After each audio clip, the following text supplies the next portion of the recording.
The sultans of Delhi were prolific builders.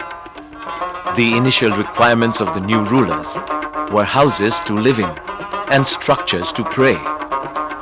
Islam in India introduced the masjids or the mosques, the maqbaras or the mausoleums, the madrassas or the centers of learning, and the caravanserais or the covered inns. Secular architecture underwent a radical transformation, so much so that the entire skyline of North India changed.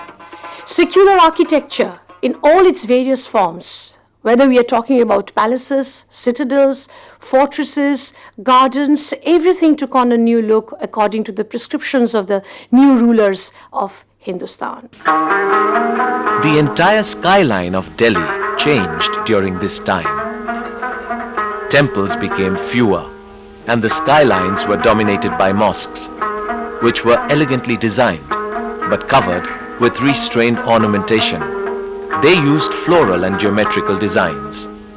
These combined with panels of inscribed verses from the Quran. They also borrowed from the Hindu motifs, such as lotus, swastika, and so on. Color was added to the buildings with the use of red and yellow sandstone and black and white marble. We'll have to remember that ornamentation is banned in Islam, and representation of life forms, whether human or fauna, is interdicted. So naturally, to bypass this, the Muslim architects, which of course were mainly Indian craftsmen, they took recourse to arabesques, geometrical patterns in the form of ornamentation.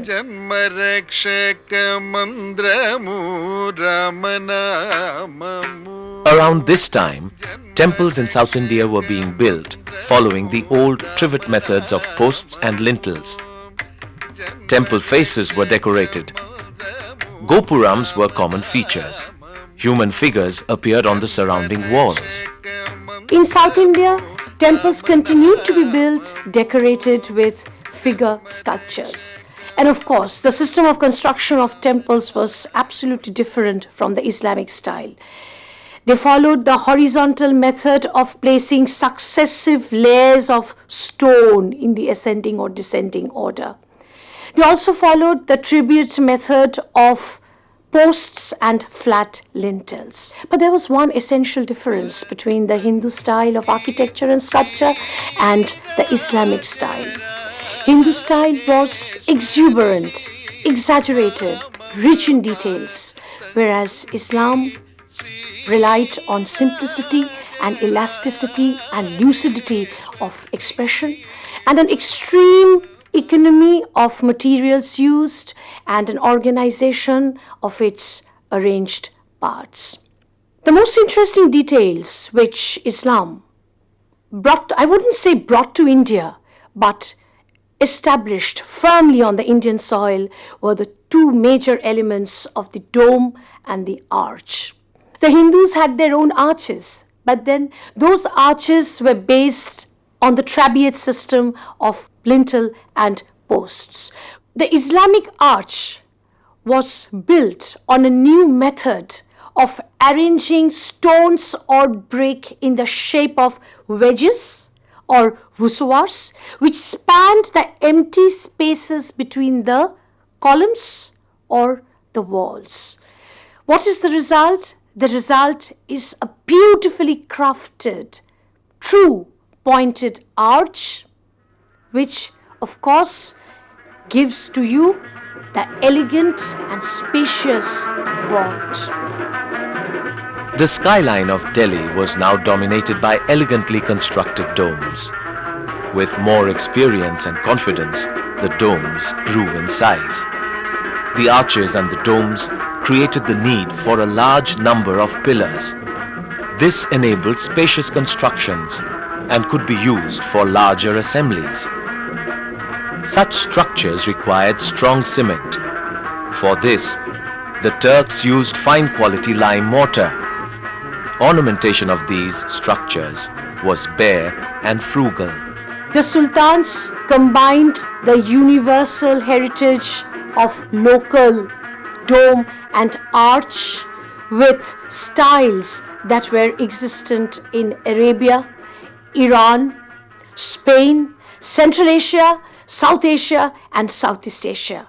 But what made the mosques of South Asia distinctive was the true local touch. As importing craftsmen from abroad was difficult, time-consuming, and would have meant investment of large sums of money, the sultans of Delhi had to fall back on the Indian craftsmen who empathized with this new building vocabulary, and in some places, why in some? In most places, they gave Hindu moldings to mosque architecture. The early mosques in India look to the great mosque of Damascus, or say the Seljuk madrassas in Iran for inspiration. If we consider the Quwwatul Islam Mosque or the Might of Islam Mosque, which Qutubuddin Aibak commissioned in 1206 AD, we would be able to dwell on its essential indigenous character. Set on a huge courtyard, it consists of the dismembered parts of 27 standing Hindu and Jain temples, which of course accounts for that quite unkemtish looking courtyard on the western side where the mimbar stands. We cannot forget that the mosque remained central to the religion of Islam, with its origins being so simple. You just have to turn your head to the west, which is in the direction of the Mecca. In the Indian subcontinent, of course, it is the west, that is the Qibla, and you pray to your Lord. There were three motives behind which Qutubuddin Aibak had to construct the Quwwatul Islam or Might of Islam mosque. One, the swelling masses of new converts would have to be accommodated in a huge congregational yard. Two, the population whom he had conquered and vanquished, they would have to be impressed with the might of the new ruling dynasty. And three, he was competing with other rival Islamic states and nations. But what is the most distinctive, the most beautiful, and the most awe-inspiring structure within that courtyard standing at Mehrauli in South Delhi, of course, is the Qutub Minar. This structure was called the Mazana. It was the tower from which the azan or the call for prayer was made. Later, this minar was named Qutub Minar. It was started by Qutubuddin Aibak. The minar was completed by Iltutmish.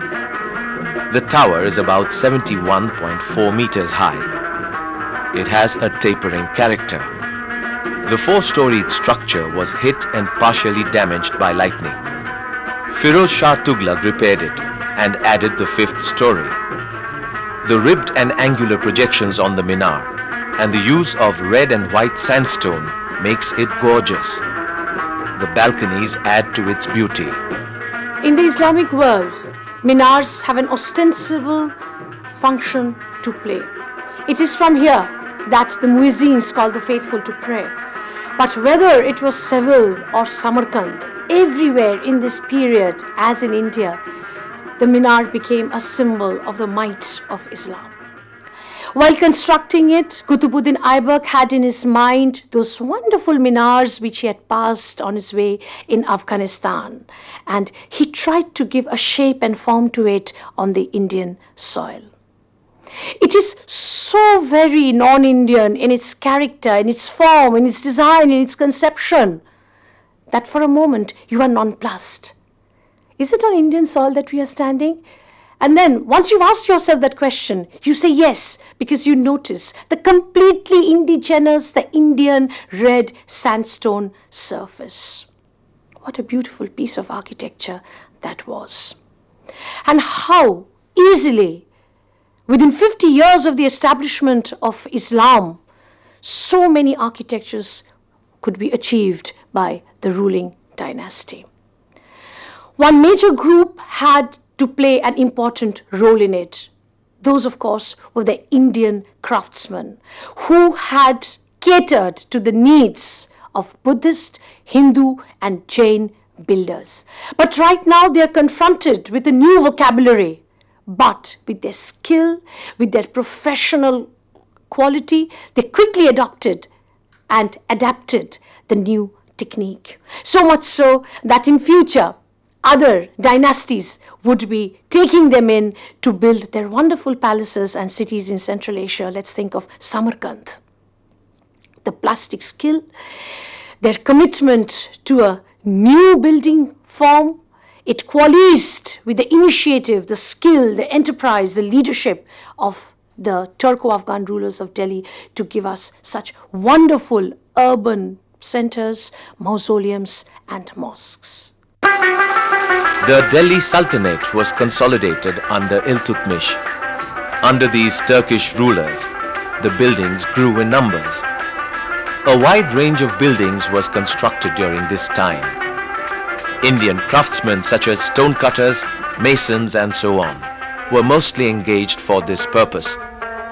The Indian craftsmen left their deep imprint in all these structures, whether in India or outside India. That is, continuation with the old trabeate system of post and flat lintel, their preference for dressed stone rather than brick, and employing richness of ornamentation, albeit figureless and abstract.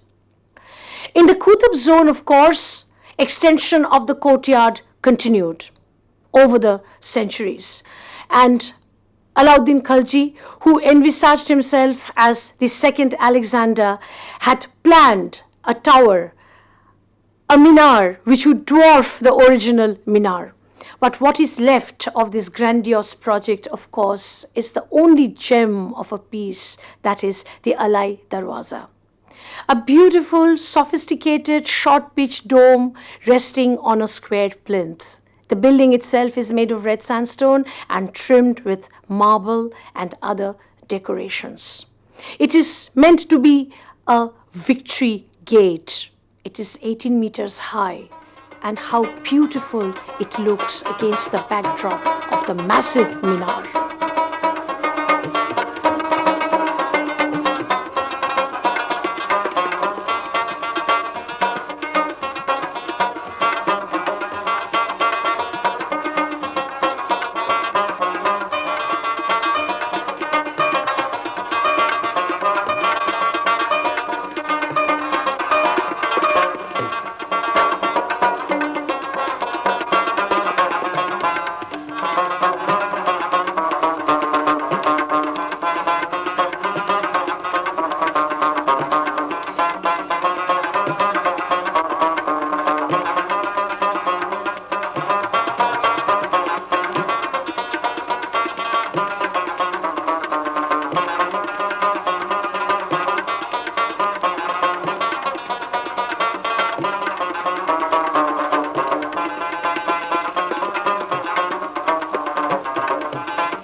Three most important sultans of the Tughlaq dynasty were Ghiyasuddin Tughlaq, Muhammad bin Tughlaq, and Firoz Shah Tughlaq. During their reign, urban planning flourished. Rich and varied architecture was seen in the innumerable structures. This was a period of creativity and energetic experimentations. Materials used for the buildings were standardized. The royal bureaucracy systematically engaged architects and engineers. Urban planning between 1322 and 1388. This is the time of the Tughlaqs. And art styles now become, architectural styles both become so standardized because the Tughlaqs came up with a department which led to its indigenization of Islamic architectural modes and forms, and also to a conceptualization that would lead them on to build such wonderful buildings and impregnable fortresses. Muhammad bin Tughlaq, otherwise labeled as megalomaniac, eccentric, brash, remained in continuous dialogue with Hindus, not even refraining from attending their festivities. It is he who extended the citadel of Tughlaqabad. Even Ibn Battuta testifies to the major building initiative he undertook in this area.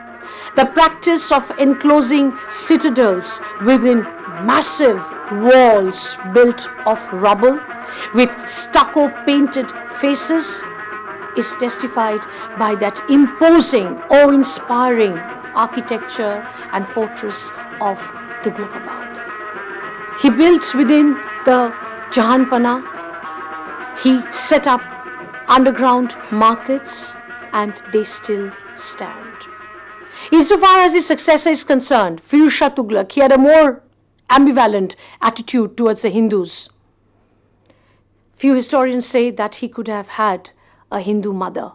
But nonetheless, he undertook the royal responsibility of maintaining public buildings, preserving, restoring architecture, and also initiating new things in the way of setting up cities like that of Firuzabad, cutting out canals, and building that wonderful Firuz Shah Kotla.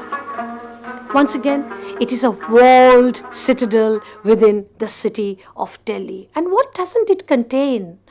In fact, the very reason why Delhi emerged as one of the major Sufi centers of devotion is attributed to Firuz Shah Tughlaq.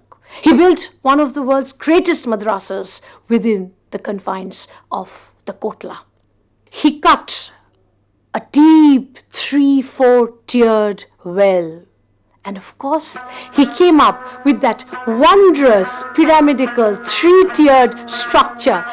And atop it, he placed an Ashokan pillar, which he had carted from somewhere in Punjab, lying in absolute remote silence, and located it atop that wedding cake-like structure. It was no mean achievement. During the reign of the Delhi Sultanate, the Persian influence was noticed in the types of buildings constructed. The surviving buildings of that period are mostly the mausoleums. The mausoleums erected around that period were usually characterized by a dome, arched windows covered with jali or stone lattice work. The interior walls were often adorned with decorative arches and niches along the walls. We come to mausoleum architecture. The most original contribution in India to Islamic architecture was the royal mausoleum, a visible emblem of royal authority. Yet, while incorporating the mihrab or the prayer niche in its design, the emphasis lay on the piety of the ruler even in his death. But of course, any mausoleum would evoke the Quranic earthly paradisical imagery. It would be set in a charbagh or a garden, which in a sense would resemble that wonderful paradisical garden in Behesht. It had to be located within a charbagh, as I was saying, that is a garden which is divided into 4 quadrants by 4 running channels of celestial waterways. This idea of a sepulchre set in a garden or amidst fountains or waterways had originated in Islamic Egypt, and it culminated in that wondrous, many-splendored Taj Mahal under the Mughals. The very first of its kind in India was, of course, Sultan Iltutmish's mausoleum in the Mehrauli area within the Qutub courtyard. It is such a wonderful piece of art, so very Islamic, yet so very indigenized.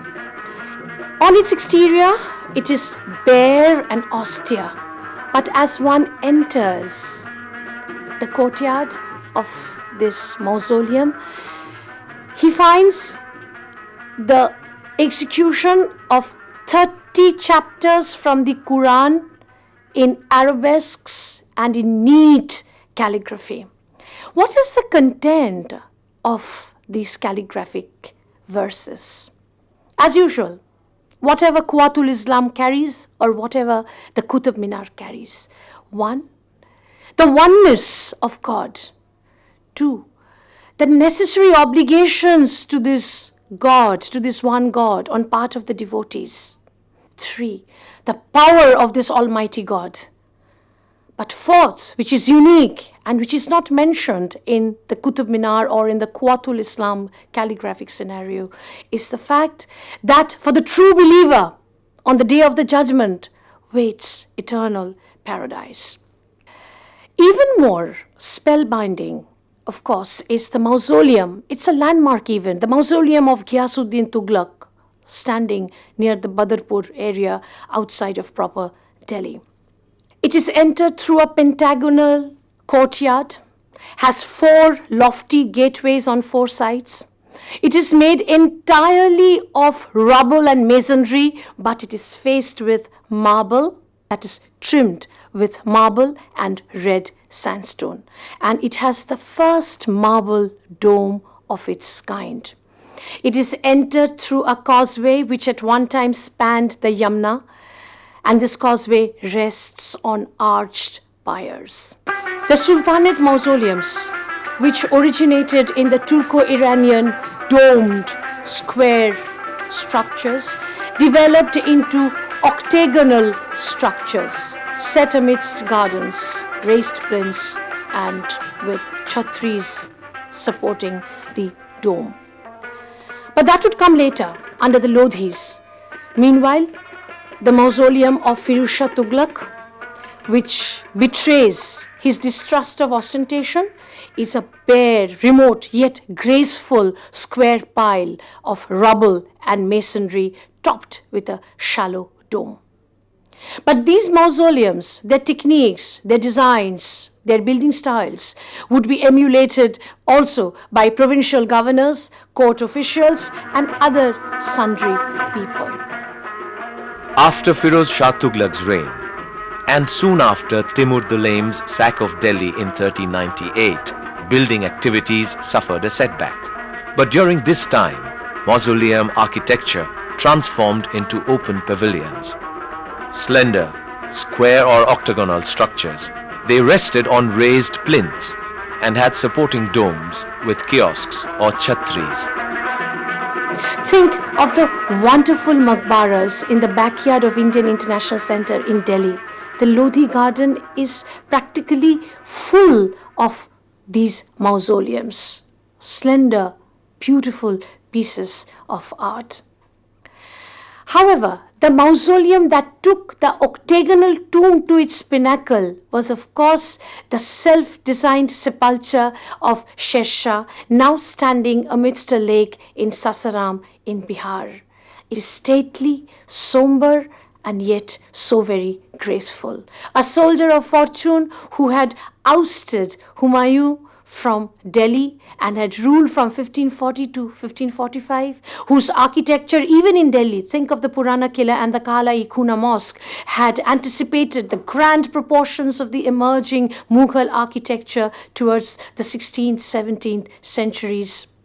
That same man became the stalwart who introduced a new style of Islamic architecture, tomb architecture, that would be followed up by the Mughals in the shape of Humayun's tomb, commissioned by Akbar the Great, in memory of his father. Indigenous styles of architecture had developed at various provincial kingdoms under the Delhi Sultanate. They were often powerfully influenced by the local traditions of architecture. Muslim and Hindu forms and traditions of architecture mixed and mingled with each other. During the 15th and the 16th centuries, as Delhi lost its grip over the outlying provinces very soon after Firuz Shah Tughlaq's death, we find provincial governors throwing off their yoke of submission and asserting themselves in different directions, whether it was Gujarat and Multan in the west, Bengal in the east, Jaunpur in the north, or Deccan in the south. But what these people did, of course, was to undertake ambitious architectural programs. Their immediate inspiration, of course, was the Tughlaq metropolitan style. But what emerged was a proliferation of regional styles, each style responding to local conditions. Consider the triumphant portal attached to the Atala Masjid in Jaunpur, a major culture center from 1394, around 1394. And it is attached to a graceful Iwan, that is a domed hall. Or even consider the mosques built by the Ahmad Shahi dynasty between 1408 and 1578. They consciously employ Hindu techniques, for example, rich temple decorations and corbelled domes resting on piers. I may even talk about the unusual style, the unusual technique adopted by the Bahmani sultans who, in an effort to throw off the yoke of the Delhi sultans, tread their own independent way by emulating the styles of the Iranians, the Seljuks, or the Timurids. The cultural history of India has evolved over the ages prior to the coming of the Muslim rulers. The Delhi Sultanate brought about a new dimension in the development of this cultural history. Architecture flourished under the rulers of the Delhi Sultanate. It paved the way for the architectural splendor to reach its zenith during the reign of the great Mughal rulers of India.